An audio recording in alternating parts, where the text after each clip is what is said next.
तो अभी तक हमने बात करी कि किसी भी एक प्रोडक्ट की अगर हमें फाइनल प्राइस जज करनी है एसएपी सिस्टम में, तो उसके लिए हमें क्या क्या करना पड़ेगा। उसी एक पूरे प्रोसीजर को, इनिशियल प्राइस से फाइनल प्राइस तक की प्रोडक्ट की जज करने के सारे प्रोसीजर को हम कहते हैं प्राइसिंग प्रोसीजर। और प्राइसिंग प्रोसीजर हमारा तीन मेन एंटिटीज पे काम करता है। पहला सेल्स एरिया, दूसरा सेल्स डॉक्यूमेंट, तीसरा सोल्ड टू पार्टी। कैसे? प्राइसिंग प्रोसीजर को सेल्स एरिया किस लिए चाहिए? सेल्स एरिया में हमारी तीन चीजें आएंगी, सेल्स और डिस्ट्रीब्यूशन चैनल और डिवीजन। जब हमने डिवीजन की बात कर दी, इसका मतलब हमने एक पर्टिकुलर प्रोडक्ट की बात कर दी या एक पर्टिकुलर ग्रुप ऑफ प्रोडक्ट्स की बात कर दी। एक डिवीजन, एक स्टोर पे या तो एक ही प्रोडक्ट मिलेगा या फिर ग्रुप ऑफ प्रोडक्ट्स मिलेंगे। तो अगर हम बात आ गई हमारी एक प्रोडक्ट पे या ग्रुप ऑफ प्रोडक्ट्स पे, तो ऑब्वियसली उस प्रोडक्ट की कॉस्ट और उन ग्रुप ऑफ प्रोडक्ट्स की क्रॉस, मतलब मटेरियल कॉस्ट हमें कौन देगा? Sales area. और सेल्स डॉक्यूमेंट हमें क्या देगा? सेल्स डॉक्यूमेंट में अगर आप देखो तो हमारे पास हेडर लेवल होता है, आइटम लेवल होता है और शेड्यूल लाइन लेवल होता है। अब हेडर लेवल और शेड्यूल लाइन लेवल को अगर अभी हम छोड़ दें, तो आइटम लेवल में हमारे पास क्या आएगा?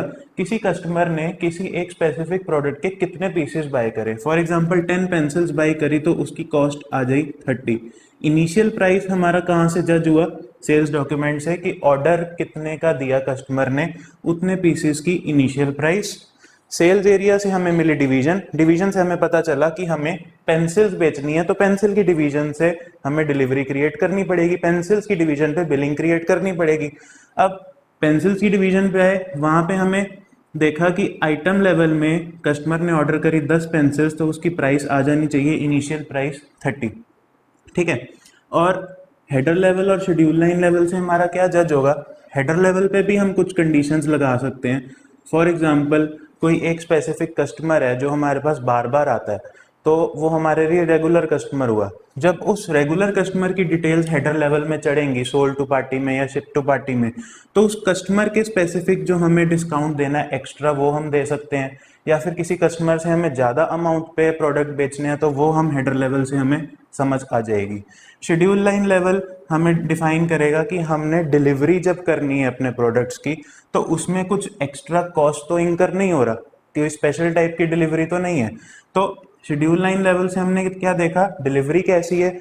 अगर डिलीवरी बहुत पास है तो हम डिलीवरी में डिस्काउंट भी दे सकते हैं। डिलीवरी कुछ स्पेशल टाइप ऑफ डिलीवरी है तो उसके लिए हम एक्स्ट्रा चार्जेस भी दे सकते हैं। तो प्राइसिंग प्रोसीजर ने पहले डिटरमाइन किया डिवीजन, डिवीजन से उसने प्रोडक्ट उठा लिया, और सेल्स डॉक्यूमेंट से उसने प्रोडक्ट का नंबर, उसका इनिशियल प्राइस, और हेडर या शेड्यूल लाइन लेवल से कुछ इन्फॉर्मेशन उठानी है तो उठा ली। साथ में तीसरी एंटिटी है सोल्ड टू पार्टी।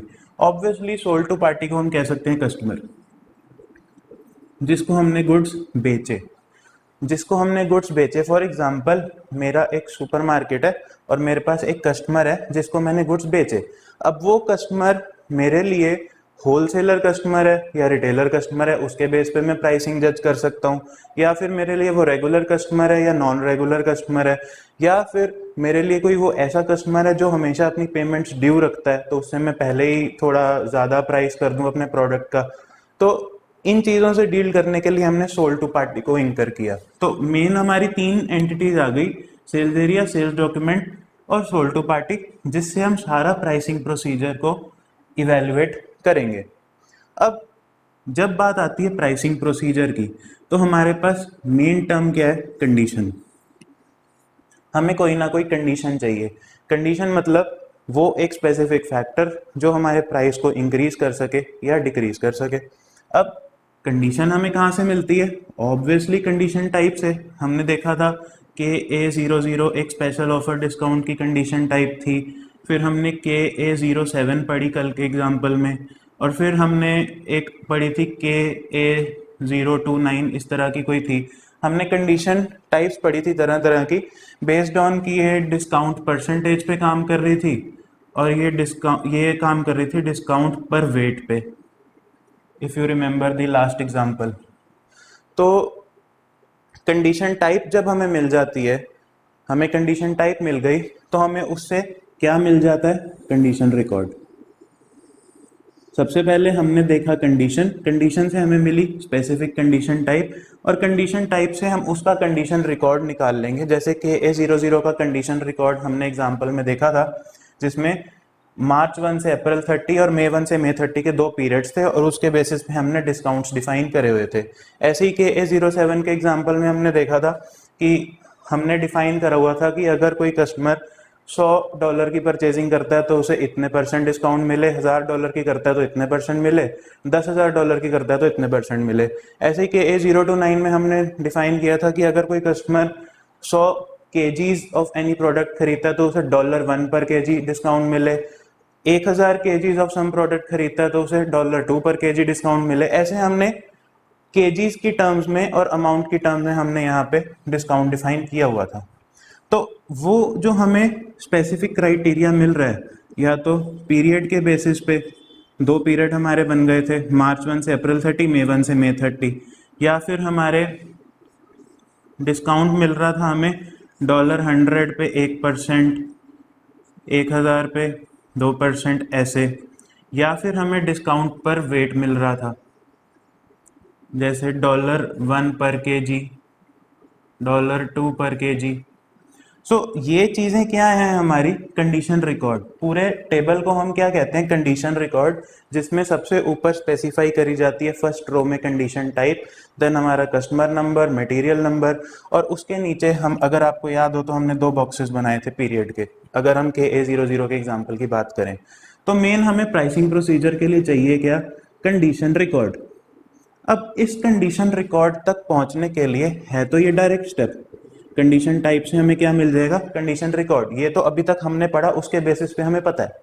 लेकिन एसएपी के सिस्टम में इंटरनली कैसे प्रोसेसिंग होती है, जब भी प्राइसिंग प्रोसीजर की बात आती है तब रीड कमांड चलती है कंडीशन टाइप पे, कंडीशन टाइप रीड कमांड चलाती है एक्सेस सीक्वेंस पे, और एक्सेस सीक्वेंस रीड कमांड चलाता है कंडीशन टेबल पे, and then condition table read command चलाता है कंडीशन रिकॉर्ड पे। आप ये प्रोसेस फ्लो सारा नोट डाउन कर लो एक बार, देन हम डिटेल में बात करते हैं कि एक्सेस सीक्वेंस कंडीशन टेबल्स होते क्या है। सो कंडीशन टाइप से कंडीशन रिकॉर्ड तक आने के लिए हमारे पास डायरेक्ट स्टेप कोई नहीं है। इंटरनली प्रोसेसिंग कैसे हो रही है, through access sequence, through condition tables, and from condition tables to condition records. ये फ्लो चार्ट एक बार ड्रॉ कर लो, फिर हम इसकी वर्किंग समझते हैं। अभी अभी हमने देखा था कि कंडीशन रिकॉर्ड्स तक पहुंचने के लिए फ्रॉम द कंडीशन टाइप हमारे पास बीच में 2 स्टेप्स आते हैं, एक एक्सेस सीक्वेंस और एक कंडीशन टेबल। हमारे पास कंडीशन टाइप गिवन है, हमारा मेजर मोटिव है कंडीशन रिकॉर्ड तक पहुंचने का, ताकि हम एक्चुअल फाइनल प्राइस प्रोडक्ट की डिटरमाइन कर सकें। तो कंडीशन टाइप से जब कंडीशन रिकॉर्ड्स तक जाते हैं तो सिस्टम इंटरनली 2 इंटरमीडिएट स्टेजेस के थ्रू जाता है। First is access sequence and second one was condition table. So access sequence देखते हैं क्या होता है। Access sequence, it is a search strategy to find the valid condition records for a condition type. Search strategy मतलब just like एक DBMS की command समझ लो। जिस DBMS की कमांड ने हमारे लिए क्या फाइंड आउट करने हैं, कंडीशन रिकॉर्ड्स एक कंडीशन टाइप के लिए। अब कंडीशन टाइप से कंडीशन रिकॉर्ड तक ही तो जाने का मोटिव था हमारा फाइनल प्राइस डिटरमाइन करने के लिए। उसके लिए हम सर्च स्ट्रेटजी लगाते हैं जिसको हम कहते हैं एक्सेस सीक्वेंस। अब ये सीक्वेंस है क्या, it defines the sequence in which the system reads the condition records for the condition type. एक कंडीशन टाइप गिवन है, उसके लिए जितने भी एक सिस्टम में कंडीशन रिकॉर्ड्स हमारे पास एग्जिस्ट कर रहे हैं उन सभी को रीड कर लेगा ये एक्सेस सीक्वेंस। एक कंडीशन टाइप के लिए हमारे पास बहुत सारे कंडीशन रिकॉर्ड्स भी हो सकते हैं, तो उन सबको अगर रीड करना है तो उसके लिए हम एक्सेस सीक्वेंस यूज करेंगे। फॉर एग्जाम्पल ये देखो, जैसे मेरे पास एसएपी के सिस्टम में 3 कंडीशन टाइप्स बनी हुई है। PR00 जिसकी डिस्क्रिप्शन है प्राइस, कंडीशन टाइप्स हमेशा की डिस्क्रिप्शन पेयर्स में होती हैं। PR00 price, K007 discount percentage, K020 major customer discount. तो ये मेरे पास 3 कंडीशन टाइप्स हैं। अब फॉर एग्जांपल मेरे को PR00 कंडीशन टाइप के लिए, इस कंडीशन टाइप के लिए मेरे को कंडीशन रिकॉर्ड सर्च करना है। मेरे को कंडीशन रिकॉर्ड तक जाना है ताकि मैं उस प्रोडक्ट की फाइनल प्राइस पता कर सकूं। तो मैं क्या करूंगा, इस PR00 को उठा लूंगा, इसके ऊपर मैं एक्सेस सीक्वेंस लगाऊंगा, उस एक्सेस सीक्वेंस को एक रेलिवेंट की दी SAP के सिस्टम ने जिसका नाम था PR02। PR00 पे एक्सेस सीक्वेंस लगा, उस एक्सेस सीक्वेंस की एक की बनी PR02, और ये एक्सेस सीक्वेंस की जो है हमारे लिए कंडीशन टेबल्स सर्च करके देगी। जब हमारे पास कंडीशन टेबल्स सर्च हो जाएंगे, उन कंडीशन टेबल से हम रेलिवेंट कंडीशन रिकॉर्ड्स पिकअप कर सकते हैं। अब इतना समझ आया हमें कि हमारे पास कंडीशन टाइप से कंडीशन रिकॉर्ड तक जाने के लिए एक एक्सेस सीक्वेंस इंटरमीडिएट स्टेज होती है, दूसरा होता है कंडीशन टेबल। एक्सेस सीक्वेंस ने क्या किया, कंडीशन टाइप को पकड़ा, एक्सेस सीक्वेंस की जनरेट करी, उससे कंडीशन टेबल्स निकाल दिए। अब देखते हैं कंडीशन टेबल्स क्या चीज़ है। तो अब हम बात करते हैं कंडीशन टेबल्स की। जस्ट लाइक एक रिलेशनल डेटाबेस के अंदर जैसे टेबल्स होते हैं, उन टेबल के अंदर फील्ड्स होती हैं, कॉलम्स बने होते हैं, and for every column you have rows also. सो उसी तरह SAP सिस्टम के अंदर कंडीशंस के लिए हमारे पास कंडीशन टेबल्स होते हैं, जिनके अंदर वही कॉम्बिनेशन ऑफ फील्ड्स होती हैं that form the key to output a condition record. For example हमारे पास टेबल्स हैं, कंडीशन टेबल्स। एक टेबल के अंदर 2 कॉलम है, एक टेबल के अंदर 3 कॉलम है, और एक टेबल के अंदर सिर्फ एक ही कॉलम है। तो हमारे पास ये 3 जो अलग अलग टेबल्स जनरेट हुए, इनके अंदर फर्स्ट टेबल के अंदर 2 फील्ड्स का कॉम्बिनेशन हो गया, सेकंड टेबल के अंदर 3 फील्ड्स का कॉम्बिनेशन हो गया, और लास्ट टेबल के अंदर एक ही फील्ड का कॉम्बिनेशन है। तो ऐसे जब हम फील्ड्स की कॉम्बिनेशन बना देते हैं और उन कॉम्बिनेशन से हमें एक की मिल जाती है जिससे हम कंडीशन रिकॉर्ड जनरेट कर सकें, ऐसे सिचुएशन को हम कहते हैं कंडीशन टेबल। जैसे फॉर एग्जांपल हमारे पास अगर SAP सिस्टम में ये 3 कंडीशन टेबल है। पहला कंडीशन टेबल है जिसके अंदर 2 कॉलम है, एक कॉलम कस्टमर का, एक कॉलम मटेरियल का, तो 2 फील्ड्स हो गई। सेकंड कंडीशन टेबल है, उसमें 3 कॉलम है, तो प्राइस लिस्ट पहला कॉलम, करेंसी दूसरा कॉलम, मटेरियल तीसरा कॉलम, ये हो गई 3 फील्ड्स। तीसरा टेबल है, उसमें सिर्फ एक ही कॉलम है, मटेरियल, ये हो गई हमारी एक फील्ड। तो ऐसे जो हमने कॉम्बिनेशन ऑफ फील्ड्स बनाए, इनसे हमें एक की मिली और उस की से हमने कंडीशन रिकॉर्ड जनरेट कर लिए। अब वो की होगी कौन सी, जैसे हमारी कंडीशन टाइप में एक की और एक डिस्क्रिप्शन, 2 चीजें होती थी, की और डिस्क्रिप्शन का पेयर होता था, वैसी ही एक की हमें मिलेगी जो रिप्रेजेंट करेगी कंडीशन रिकॉर्ड को। जैसे कंडीशन टाइप के पास अपनी एक की है, एक्सेस सीक्वेंस के पास अपनी एक अलग की थी, जैसे PR00 कंडीशन टाइप के लिए PR02 एक्सेस सीक्वेंस की थी, वैसे ही कंडीशन टेबल के से जो की जनरेट होगी उसके लिए भी एक अलग की होगी, हर कंडीशन टेबल के लिए और हर कंडीशन रिकॉर्ड के लिए। तो फॉर एग्जांपल हमने इस टेबल को पिकअप किया, हम देखना चाहते हैं कस्टमर मटेरियल वाला जो टेबल है उसके बेस पे हमारे कितने कंडीशन रिकॉर्ड्स सिस्टम में एग्जिस्ट करते हैं। तो जब हमने इसके ऊपर क्वेरी चलाई तो हमारे पास आउटपुट आया नो कंडीशन रिकॉर्ड्स फेच्ड, मतलब सिर्फ कस्टमर और मटेरियल के बेस पे हमारे SAP सिस्टम में कोई भी कंडीशन रिकॉर्ड्स अभी एग्जिस्ट नहीं कर रहे।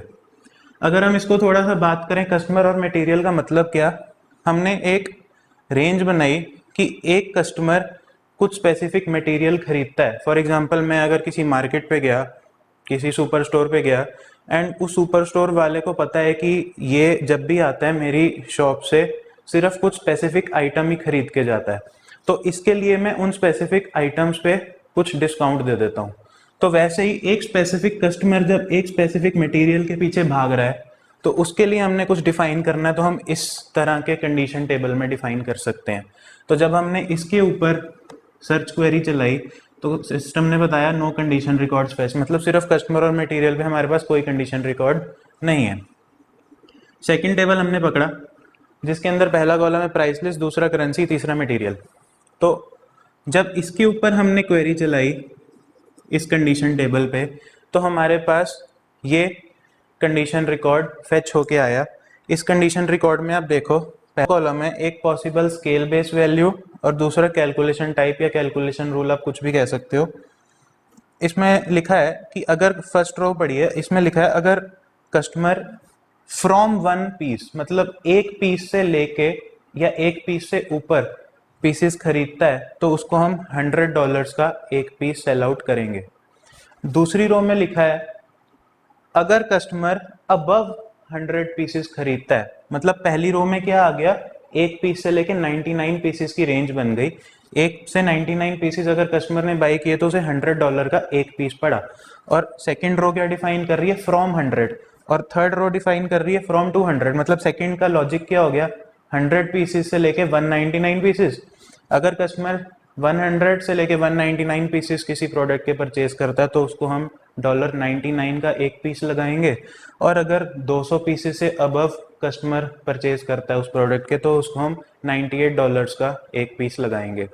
तो इसके अंदर हमारा जो possible scale based value type वाला कॉलम है वो किस पे बेस्ड हो गया, क्वांटिटी ऑफ पीसेस पे। मतलब हमारी पीएसवी वैल्यू क्या हो गई, क्वांटिटी, और कैलकुलेशन टाइप हमारा क्या हो गया, वैल्यू, अमाउंट। अमाउंट के ऊपर हम कर रहे हैं। कैलकुलेशन टाइप हमारे दो तरह के थे, एक था अमाउंट और एक था परसेंटेज। इसमें हम अमाउंट बेसिस पे बात कर रहे हैं। इसी तरह पॉसिबल स्केल वैल्यूज हमारी 5 तरह की थी, जिसमें से हम इस पे बात कर रहे हैं क्वांटिटी वाली पे, इतनी क्वांटिटी पे इतनी amount. So I hope structure आपको कुछ कुछ समझ आ गया है कि अगर आपको एक कंडीशन दे दी जाए तो उससे आप कंडीशन रिकॉर्ड तक कैसे पहुंचोगे। स्टेप्स, कंडीशन से कंडीशन टाइप, कंडीशन टाइप से एक्सेस सीक्वेंस, एक्सेस सीक्वेंस से condition table, and condition table से कंडीशन रिकॉर्ड। अब एक काम करते हैं, फटाफट से इसका एक पावर पॉइंट में सिमुलेशन देख लेते हैं। एक हम सेल्स ऑर्डर बनाते हैं और उसके बेसिस पे हम प्राइस एस्टिमेट करते हैं एक प्रोडक्ट की यूजिंग दिस प्रोसीजर ओनली। उससे पहले एक चीज़ ये देख लो कि जो हमारे कंडीशन टेबल्स एक्सेस सीक्वेंस में जनरेट करके दिए वो हमारे इस ऑर्डर में दिए, customer material, price list, currency material और मटेरियल। ये जो ऑर्डर होगा वो इस तरीके से अरेंज्ड होगा कि सबसे टॉप मोस्ट पे सबसे स्पेसिफिक टेबल होगा और सबसे डाउन वाला जो टेबल होगा, कंडीशन टेबल जैसे मटेरियल वाला टेबल, वो सबसे जनरलाइज्ड होगा। देखो इसमें हम सिर्फ एक चीज पे बात कर रहे हैं, मटेरियल, मतलब वो हमने कंडीशन किसके ऊपर लगाई हुई है, मटेरियल पे। अगर कस्टमर पेंसिल खरीदता है तो इतना डिस्काउंट, कस्टमर शार्पनर खरीदता है तो इतना डिस्काउंट, इरेजर खरीदता है तो इतना डिस्काउंट, या सरचार्ज, कुछ भी हो सकता है। तो ये एक जनरल बात हो गई हम जब मटेरियल पे बात कर रहे हैं। ऊपर जाते जाते हम स्पेसिफिक हो गए कि हम कस्टमर और मटेरियल दोनों की बात कर रहे हैं। तो जैसे जैसे हम जितना स्पेसिफिक होते जाएंगे उतने कंडीशन रिकॉर्ड्स हमारे सिस्टम में कम होते जाएंगे। जितना ज़्यादा जनरल टर्म की हम बात करेंगे उतने कंडीशन रिकॉर्ड्स भी हमें ज़्यादा मिलेंगे। सिंपल सा लॉजिक है, हम जितने मर्जी फील्ड्स इधर बढ़ा लें, अगर मान लो हम इधर 7 फील्ड्स कर दें और उसका कंडीशन रिकॉर्ड जनरेट करने की कोशिश करें, हो सकता है कभी उन 7 फील्ड्स की जरूरत ही ना पड़ी हो इकट्ठे जो उसका कंडीशन रिकॉर्ड मिले हमारे एसएपी सिस्टम में, कभी बनाया ही ना गया हो। तो जितना ज्यादा जनरलाइज्ड होगा उतने ज्यादा कंडीशन रिकॉर्ड्स मिलेंगे, जितना स्पेसिफिक होगा उतने कम कंडीशन रिकॉर्ड्स मिलेंगे। चलो अब फटाफट से इसकी सिमुलेशन देखते हैं, एक सेल्स ऑर्डर क्रिएट करके कैसे हमारी प्राइस एस्टिमेट होगी। So here is the example to determine the final price of a particular product. Let us say there is a sales order of iPhone XR for 120 pieces. A company has accepted a sales order from a customer of 120 pieces of iPhone XR, and the sales area for that company is also given. Sales org is 1000, distribution channel is 01 and division is 00. And the sold to party is the customer C1. Now while studying the pricing procedure, I told you that these three are the main entities that has to be needed to determine the price of the final product. So to start with the pricing procedure, we take these three quantities and then we find out the existing condition types in the SAP system. Suppose these four are the existing condition types in the SAP system: PR00 price, KA00 discount percentage, K020 discount amount by weight, KA07 special offer discount. These are the four condition types that are existing. Now as I want the final price of the iPhone XR for this customer C1, I will choose the condition type PR00 price. So when I choose this condition type, I will apply the access sequence. Now what is the access sequence? I told you it is the search strategy to find out the condition tables. and whenever I apply the access sequence, I will get access sequence key. Let us say I got PR02. This is the access sequence key. The access sequence will search for the condition tables relevant for the condition type PR00. So let us see what happens now. The condition tables are retrieved by applying the access sequence. Access sequence is a like DBMS command that will retrieve some tables out of a database. So suppose these three are the tables that are retrieved. The first table has two fields, customer and material. The second table has three fields, price, currency and material. And the third table has only one field, that is the material. So if we pick up the first table, customer material table, then the SAP system says that there are no condition records associated with this condition table. What was our process step? From access sequence to condition table and from condition table to condition record, because anyhow to determine the final price we have to reach the condition records. So when we pick up the first table, we see that there are no condition records fetched from the SAP system. That means no condition records may be existing. Then the SAP system checks for the condition records for the condition table number 2, price, currency and material, and one condition record is found. See, this is the structure of the condition record we already know. On the topmost is the condition type PR00 price that we selected, sales org, distribution channel, customer C1 and material is the iPhone. And here are the possible scale based value types, and in this column is the calculation type. I told you possible scale based value types are of 5 types: value, quantity, period and weight. And the calculation type can be chosen out from 2, that is either amount or percentage. Whenever we talk of calculation type, it is either amount or percentage, and 5 types of possible scale based values can exist. And here we are talking for the possible scale based values in the terms of quantity. That means the PSV is quantity and calculation type is amount here. So in this condition record, it is written from one piece, $1000 per piece would be the amount. That means if the customer buys one piece, then the piece would be costed at rupees $1000 per piece. And from one piece it is written, so we will check the another row. Here it is written from 100 pieces. That means the first row is valid up to 99 pieces. That is from one piece to 99 pieces, the price would be charged at $1000 per piece. That means one iPhone XR would be $1000. And from the second and third row we infer that from 100 to 999 pieces, the rate would be $999 per piece. And if the customer orders more than 1000 pieces, then the rate would be $998 per piece. I hope this condition record is clear to you. 1 to 99, 1000 per piece, 100 to 999, $999 per piece, and above 1000 pieces, from 1000 and above 1000, $998 per piece. So from this condition record, we see this one from 100 pieces, $999 per piece, and it says that sales order has a order of 120 pieces. See here, iPhone XR of 120 pieces. We had the sale order for 120 pieces. That means this second row would match from 100 pieces to 999 pieces. So sales order has order of 120 pieces, so final price of one iPhone XR would be $999 per piece.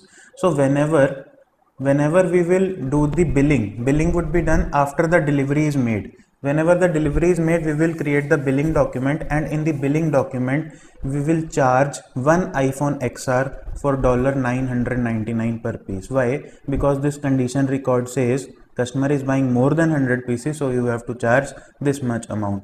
And from where this condition record came? This condition record came from this condition table. This condition table was retrieved by the access sequence applied on this condition type PR00 price.